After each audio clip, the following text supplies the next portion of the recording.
stand-up comedians are weird. أتفكر إنه أنا سيريس. لا أنا يعني أنت مش عارف اسمي. My story? Should I look at the camera or you?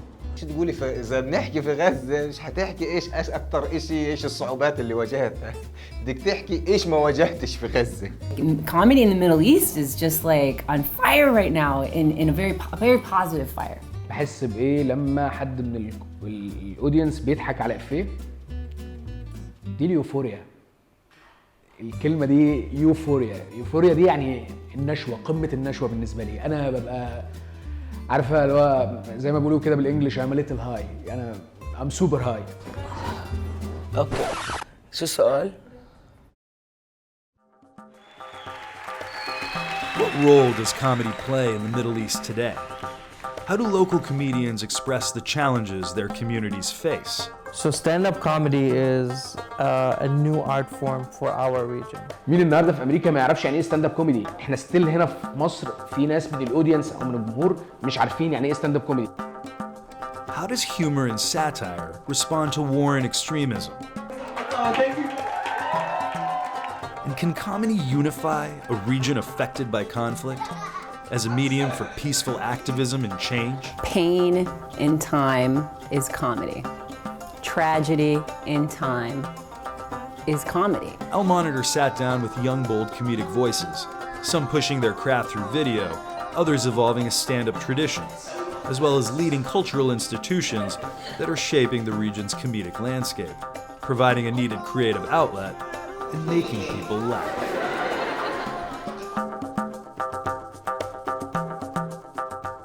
Life. الحياة كلها. Comedy is life. نيلي الباشن. قول. Joy. Fun. Lifestyle. Freedom.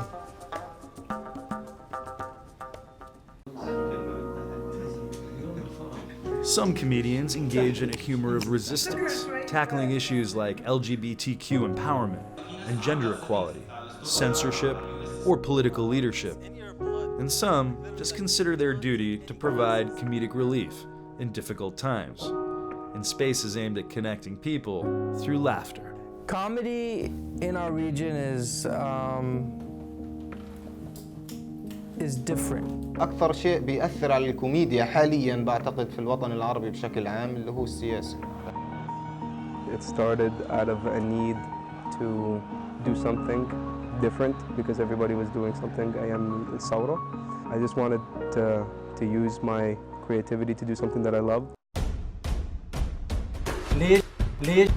ليش بدكاش تتزوج؟ يلا انت ايه؟ بتعرف ترقص؟ والله ما فلقني الا برود اعصابك انت. اسمي سوسو. سكند. أيوة. ريكورد. يفهموا إنه إحنا عنا أفكار وعنا طاقات شبابية وعنا مواهب ممكن تضاهي المواهب العربية، بس ممكن إحنا الضغوطات اللي موجودة عنا هذا بيخلي في ضغط كبير على الكوميديان نفسه أو الفنان مهما كان مجاله.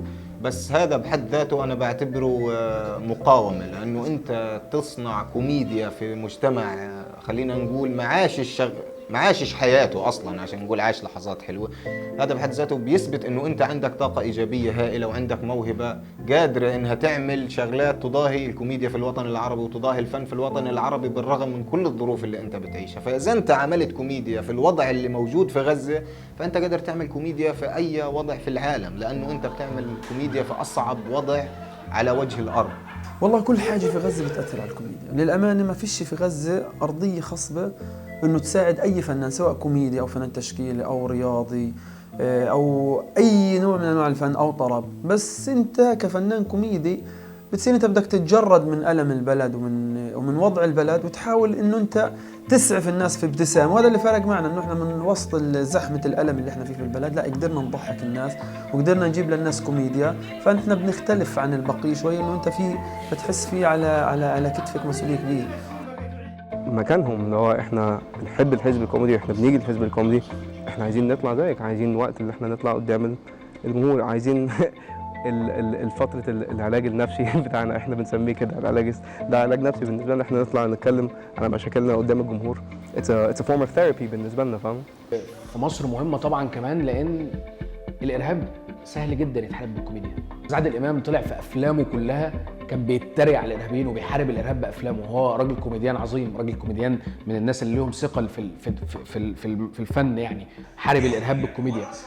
من الإرهابيين دول لما احنا بنضحك هم بيخسروا، هم بيفقدوا قيمة اللي هم بيعملوه، إنما احنا هنفضل مكتئبين وقافلين على نفسنا، هم هيحسوا بقيمة اللي بيعملوه. لا، احنا هنحارب ده بالكوميديا.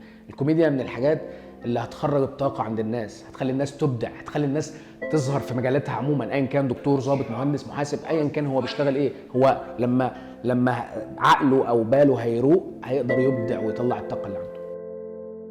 A scene in every romantic comedy where the guy rushes to the airport, right, and buys like a last minute ticket and follows the girl, and it's super romantic. And I always think like, what if that guy was Syrian, right? And then like he just goes there and like 20% of the movie would be in the visa office. My name is Othman Nahas. My Syrian name is Othman Nahas. My stage name is Ozzy. There's a lot of absurdity of how people view Syrians in general, which is quite odd to view like an entire race of people in a specific way rather than individual people. I'm just a person, like you. I like beer. I like watching movies. You know what I mean? I went and watched Infinity Wars. Just like you like Infinity Wars, I watched Ellen and I laugh at Ellen. I don't care that I'm a Syrian, and that's what I want them to understand. It's very simple. I want them to look at me as a person first, and then as a Syrian.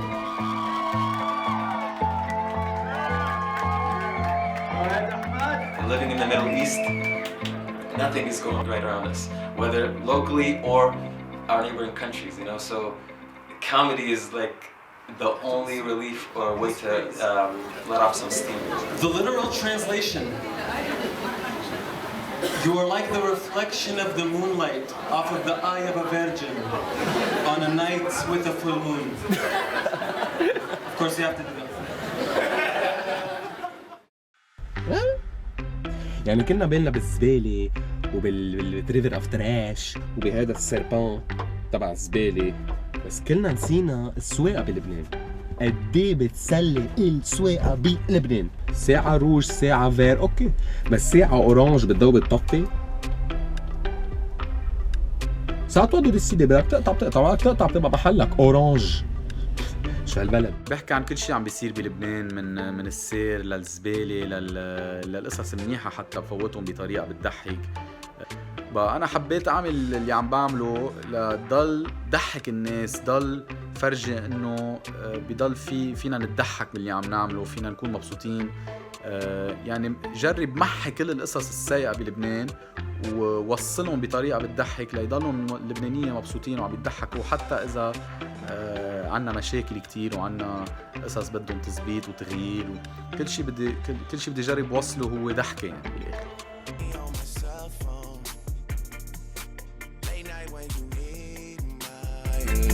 ايه بو وانا حبيبي. Le rire, c'est la victoire de l'esprit sur la mort. Eh bien, je me suis senti investi d'une mission, celle de faire rire les gens. Et quand la guerre a éclaté, mes salles de théâtre étaient remplies, étaient bondes. Il fallait 3 semaines à l'avance réserver des places pour trouver dans des salles de 700 ou 800 places. Et c'était complet tout le temps.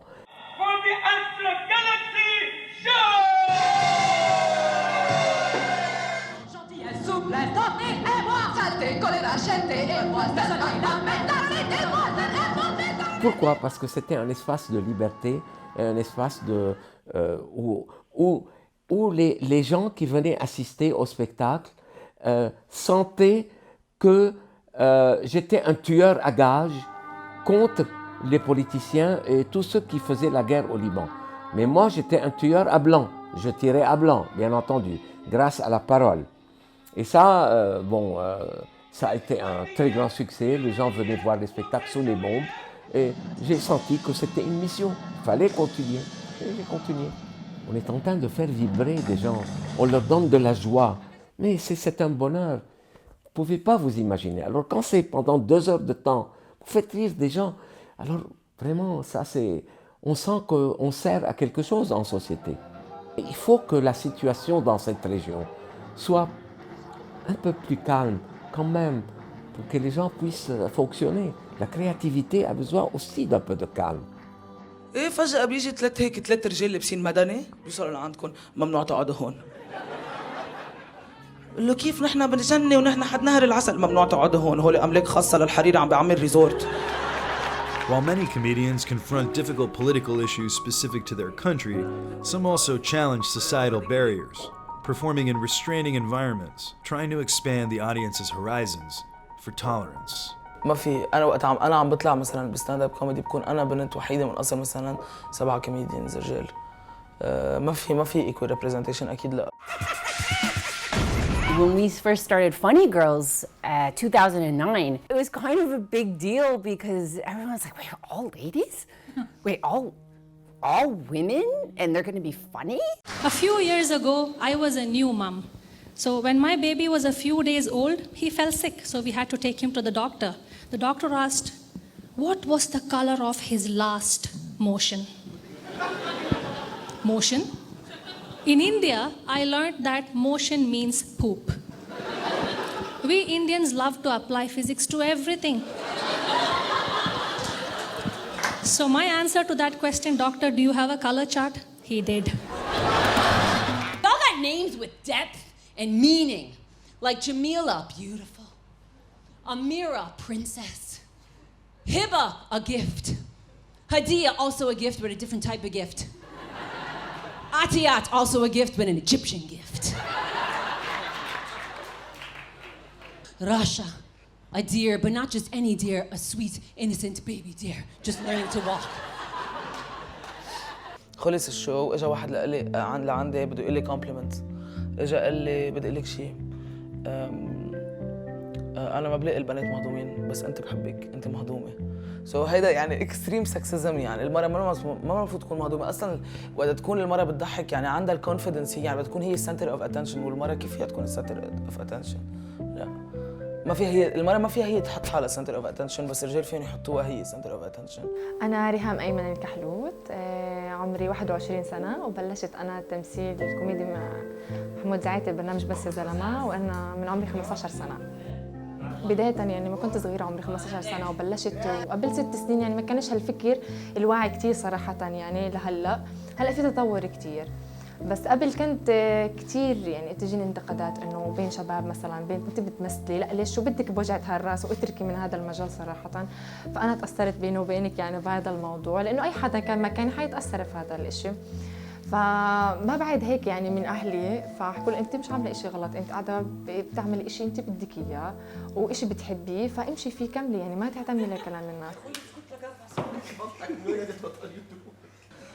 هيك جروب عم نعمل مشاوي عملت مره عرض قاعد فكر هيك مثلا انه البطيخه وين بنبردها كارثه هيدا الحضيض كان اوكي بس مجرد ما عملت هيدا الحضيض خلص ما بتحتاج اهم شيء لانه اخر شيء عملتيه اوريدي العرق ينزل من طيزه كلني عرقت كل شيء فيه عرق العالم عم تطلع في ات سام بوينت عم بحكي هيك بعد نص ساعه من الحكي الطاوله اللي حدا بتجي بتبرم عند اللي حدا ما فهمت يعني هي ليزبيان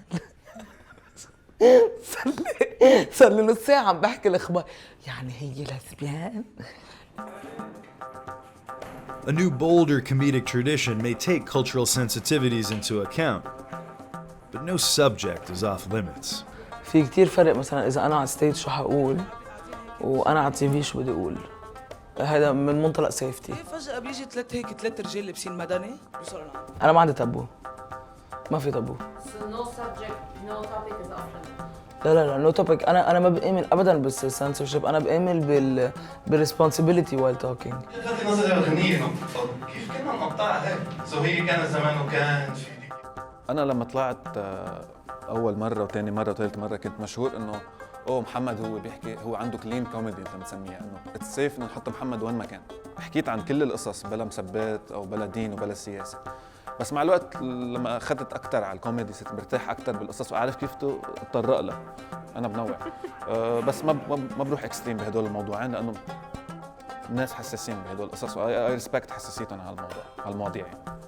انه انا جاي من محل وانا عندي سوبر، وانا محل بحس حالي قويه لانه عندي الباك بون، عندي اهلي وعندي اصدقائي وعائلتي اللي هن كلهم سبورتيف، والكوميونتي يعني مش بس هيك، سيفرال كوميونيتيز عندي سبورت هون، فكل شيء ممنوع نحكيه تعال نحكيه.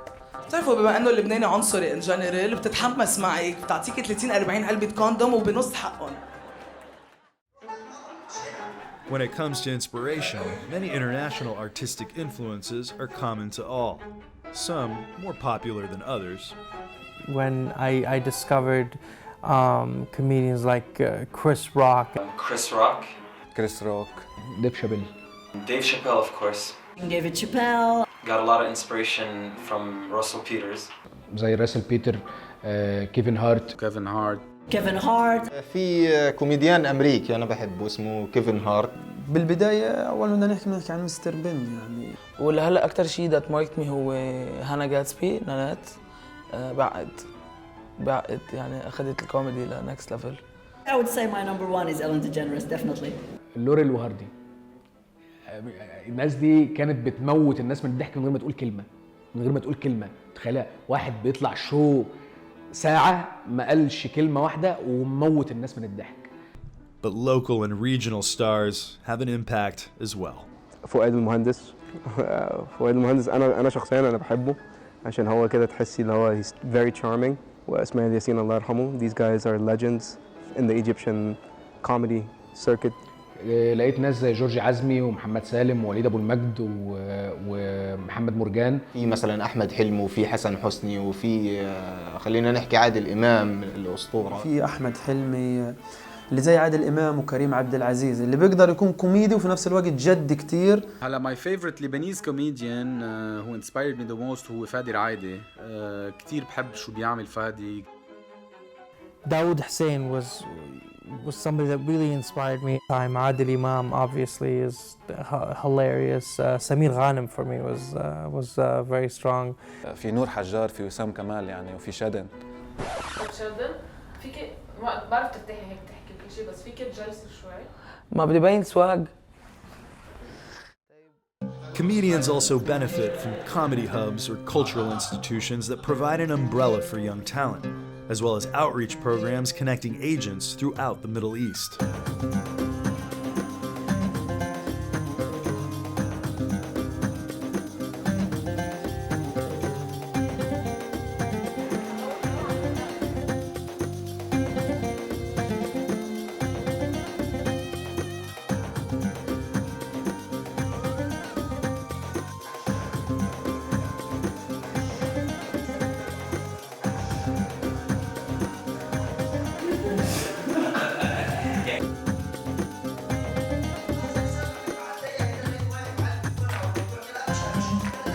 كوميدي كلاب في مصر، احنا لحد فتره قريبه جدا، لحد 7 شهور فاتوا احنا ما كانش عندنا كوميدي كلاب، ما عندناش مكان اوفيشالي بيلعب كوميديا. لو انا عايز اتفرج على الكوميديا هروح المكان ده، ما كانش فيه ده. في اماكن تانية كنا بنروح نلعب فيها قبل كده، ولكن هي مش اماكن متخصصه للكوميديا بس. وجود مكان زي 9 شارع عدلي هو اول كوميدي كلاب يتفتح في مصر او يبقى موجود في مصر. لازم نعمل حاجه او ان احنا نطلع ونعمل بومينج للناس ونعرف الناس ان في ستاند اب كوميديانز، لان في عدد كبير جدا من الستاند اب كوميديانز موجودين في مصر محدش يعرفهم.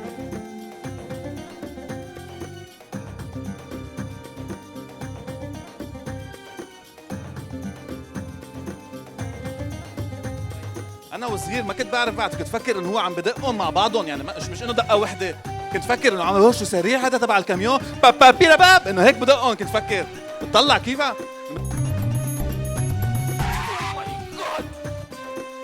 What's this? What? This is amazing!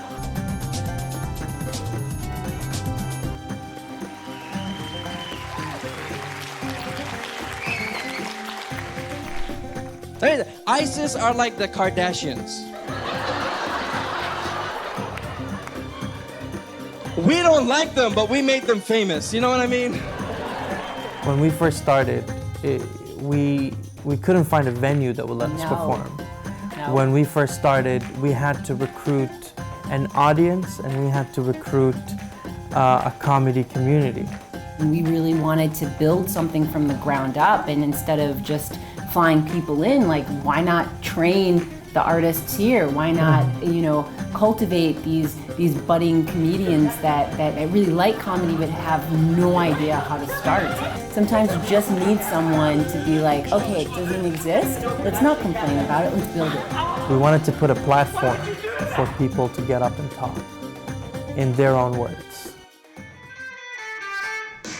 Today, comedians use both physical and digital agencies to reach their audiences. Social media now, it's a blessing and a curse. And the visibility that social media affords has helped the Arab comedic industry as a whole and allowed those unable to travel beyond borders reach ambitious audiences. ده الحزب الكوميدي، أول كيان للستاند اب كوميدي في مصر. We used social media to promote the first event of Al Hizb al Comedy before it had the branding, before it had anything. Social media plays, until this day, a very crucial role in our work and our day-to-day. فأنت عشان تكون جاهز في عين الفضائيات وفي عين الشركات كان لازم إنه أنت تبين حالك، فوسائل التواصل الاجتماعي هي اللي خلتنا نبين حالنا. السوشيال ميديا ساعدتنا جدا جدا جدا وخلت الموضوع أسهل في إنه إحنا نوصل للناس. لأنه كل الموضوع ضغطة زر شير مشاركة وحبيبك اعمل مشاركة وبتبعت لصاحبك اعمل مشاركة، صاحبك طبعا مش حيبخل طالما المشاركة ببلاش. ونزلت أول فيديو ككوميدي على البرايفت فيسبوك تبعي وعملت ضجة كتير. تو جوزير تخيلوا ولا عم بيحكوا عربي ياتي كلافيي بدك فلافل أو شاورما شو بدك. لاحظت انه في استعمل هالشغله لاكبر اكثر. But some will always stay true to tradition, cultivating a stand-up routine that highlights a physical and very public form of performance. هيدي الكوميدي، نعم، هيدا باب تبعي، هيدي التول تبعيتي. انا ستاند اب كوميديان، هلا بدي اكون كوميتد كثير لكون ستاند اب كوميديان، لا روح مثل ولا روح اقلد ولا انه اعمل فيديوز اونلاين. فايه فيك تقولي هيك، انا على المسرح. I'm not much on social media sharing of jokes, but I'm funny and jovial with my family and friends. If they feel down, they call me. For all the local centralized efforts, individuals and organizations are outward thinking about growth and cooperation. طموحاتي وخططي ان الفيستيفال ده يبقى مش على المستوى اللوكال بس، احنا الحمد لله السنه دي يعني يعتبر ان هو على المستوى الانترناشنال، ان كان عندنا كوميديانز من لبنان في شوز جايين مخصوص عشان الشو، مش جايين مصر لحاجه.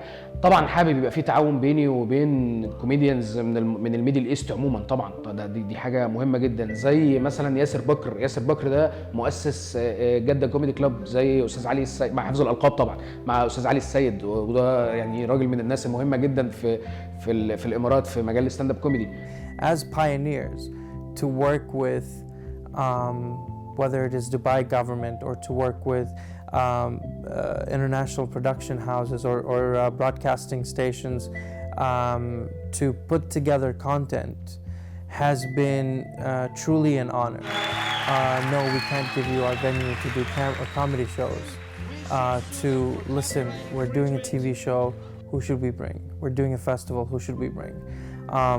This is because our whole aim was to nurture for the community. الحمد لله من سنتين كان لسه عندنا كنا مصورين برنامج مع كوميدي سنترال في دبي واتذاع على OSN، وطبعا دي خطوة كويسة جدا عشان خلقت كومبيتيشن بين الكوميديانز اللي بقوا عارفين ان في فرصة ان انت ممكن تطلع بره مصر بالموهبة بتاعتك.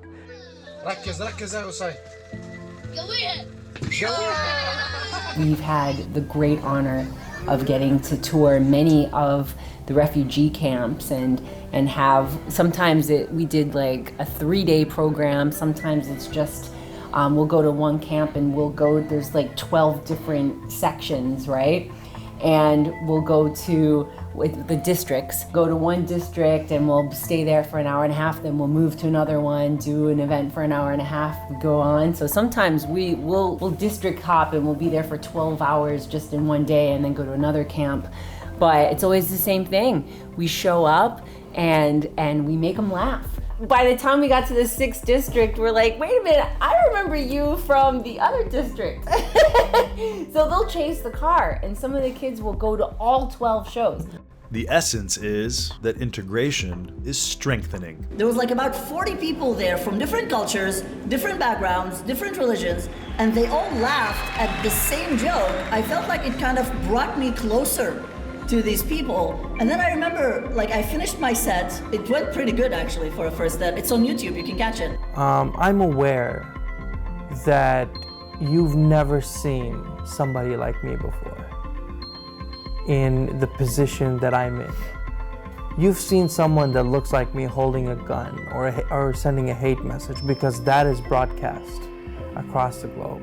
So I'm gonna put myself in positions where I'm gonna perform to a crowd where maybe they don't even want to listen to me. And I'm gonna make you do something you're very uncomfortable with, that is laughing with me. Les meilleurs souvenirs, c'est quand le public saute sur son fauteuil et rit et applaudit. Ça, c'est des souvenirs indélébiles. Et ça, c'est pour moi la meilleure décoration. Comedy helps us embellish the mundane, but it also allows us to manipulate tragedy and trauma, a form of social rehabilitation. Are we changing lives? We're comedians, we're not supposed to, right? But I'm gonna change this moment between us. There was no laughter before we got there in this moment, and now we're all laughing. And that's all that matters. My contribution to the world is making people laugh. That's it. Like, I make people's life a tiny bit better for those tiny 5 minutes that I have on stage.